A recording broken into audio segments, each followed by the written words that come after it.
Hello, I'm Dr. Jeanette Raymond, psychologist, psychotherapist, relationship expert, and author of Now You Want Me, Now I Don't. Now You Don't. And in this video, it will be part 6 of my series on the capacity to love. Last time I talked to you about the lack of desire when you don't want to be physically intimate with your partner anymore. And today I'm going to talk to you about what happens when you feel like your boundaries are being violated, not just by your partner intruding on you, but if your partner looks outside for relationships and it makes you feel uncomfortable. You get jealous or envious and you want to kind of rein them in. It becomes an issue of ownership. And when you feel like you own your partner, then that's not loving, right? Loving is not about possessiveness, feeling of ownership, because then you're treating them like an object, like a thing that you've paid for, that belongs to you, that nobody can use without your permission, and that cannot be taken anywhere without your consent. So if we take our couple that we've been talking about, Rachel and Matt, this was something that played out a lot in their marriage. So when Rachel wanted to go and do her classes in the evening, after taking care of young children, when they were old enough to be left, she wanted to go out and do things. She had not been able to do it as a youngster because her mother had left. Her mother had had an affair and left. And so she was the one taking care of her dad and siblings. And so she really didn't have that experience of doing what she liked and finding her, special talents, hobbies, and interests as a young teen. So now she wanted to do it. She had a marriage. She had some foundation. She'd done the, bringing up the little ones. Now they were kind of old enough to do a little bit more on their own. And she wanted to go and have all these experiences. But her husband, Matt, was very threatened, as I've mentioned before, and he became extremely jealous of any calls she made, any friends she texted, any plans she made to go out with the girls and whatever. He felt like he owned her and that he could program her to do what he wanted, when he wanted, and how he wanted. So it wasn't a way in which he was able to love. Her boundaries about personal growth were being violated, and she obviously had a reaction against it. There'd be times when she just wanted to give in and she'd stop herself, but then they would be very strained and wouldn't feel connected anyway. But Matt needed to know that he could be in control, and that was how he managed his jealousy. And it kind of turns into a form of abuse where you're not allowed to talk to anyone, see anyone, or do anything without your partner's permission. They check your emails, your text messages, your phone calls, your internet browsing history, all that sort of thing. That is not love. That is called, being possessive and treating your partner as a possession because you don't feel that on your own you're good enough to get them to stay. You're not seductive enough. So you have to be like a prison guard, making sure that they follow them, do whatever they're supposed to do, and then cage them up so that you can, guard your possessions.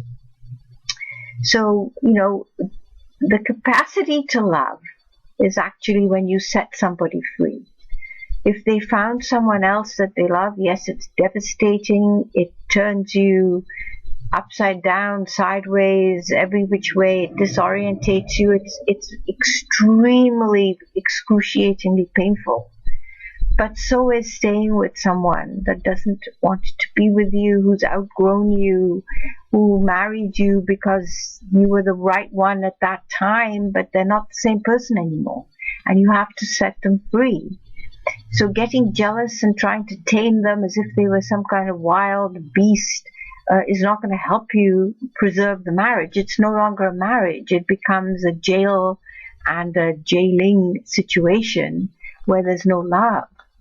So the capacity to love involves recognizing when someone needs to move on in their life despite your pain, because it's going to be painful either way, and setting them free. That is true love. Just like you would do if you were loving your children, when the time came to let them go, you would do it. Letting go and setting them free without any conditions or punishments or retribution is really about love. Now, we're all human and it's not so easy. The words sound easy, but the deeds aren't. We do want to punish. We do want to exact vengeance and retribution. Those are all very normal and healthy ways to react. But if you step back a bit and really understand that this is part of your mourning, you're grieving for something that's lost. Because if your partner wants to leave, if your partner's found somebody else, if your partner's no longer wanting to be your partner, then it's a situation of mourning a profound loss. And part of mourning, as you know, one of the 5 stages is to be angry. And in that place of anger, you want to punish. You want to give them a dose of their own medicine. You want to make life hard for them. You want them to know what it's like for you to be in so much pain and not be able to do anything about it. That's your personal mourning and your grief, and you can have all those feelings. But if you were able to share them in a safe therapeutic environment and or with friends and loved ones, and just let that person go, that is an act of love. And it will mean healing for you and healing for the other one, because you're no longer the same. And one of the things we have to learn about relationships or marriages is that they are a series of different relationships at different times and phases in your life. So the part that was very romantic and very physical and very, tuned in the beginning, it didn't last. It's not supposed to last. That's just supposed to be, getting all the oxytocin going so that you can mate and come together and create a relationship where you can, enjoy each other and maybe have a family and love each other within those kind of boundaries. But then you grow as human beings, you grow as individuals, you grow as a couple. And sometimes the relationship that you made, if it's too tight and too rigid and too brittle, it can't allow for the growth. So you have to burst out and find some other way of your development continuing. Otherwise it becomes a jail, obviously. And that doesn't work. It's not a relationship anymore. So relationships and marriages are not just one thing that stays the same over time. They're a series of things. And if you truly love your partner, you will allow those changes. You maybe even go with the flow and change with them. And then they're less likely to find someone else and leave you, because you're growing with them and adapting to each other's different needs as you go through different phases in life.